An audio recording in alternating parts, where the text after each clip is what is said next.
என்ன சொல்றதுன்னு தெரியல, ரொம்ப வருத்தமா இருக்கு.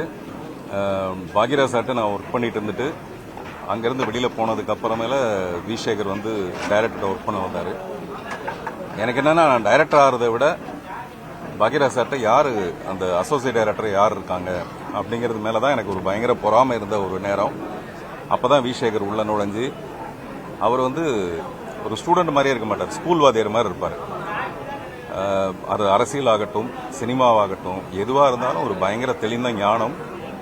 அப்புறம் அவரும் பெரியாரும் காந்தி மண்டபத்தில் பேசிட்டே இருந்த மாதிரி தான் நம்மகிட்ட பேசுவார். பெரியார் என்ன சொன்னாருங்கிறத ஏதோ படிச்சு நம்மகிட்ட சொல்ற மாதிரி சொல்ல மாட்டாரு. அவர் தனிப்பட்ட முறையில் பெரியாருக்கு ஃபோன் பண்ணி சொன்ன மாதிரி தான் நம்மகிட்ட அந்த தகவல்களை சொல்வார். அந்த மாதிரி ஒரு பயங்கர நாலேஜ்.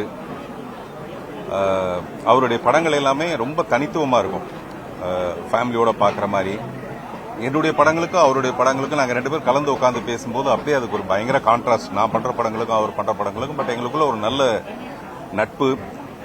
நான் நிறைய பேசுவேனே தவிர அவரை சந்திக்கும் போதெல்லாம் நான் ரொம்ப குறைவா பேசுவேன், அவர் நிறைய பேசுவார். அவரை பேச வச்சு பார்த்துட்டு இருக்கோம்.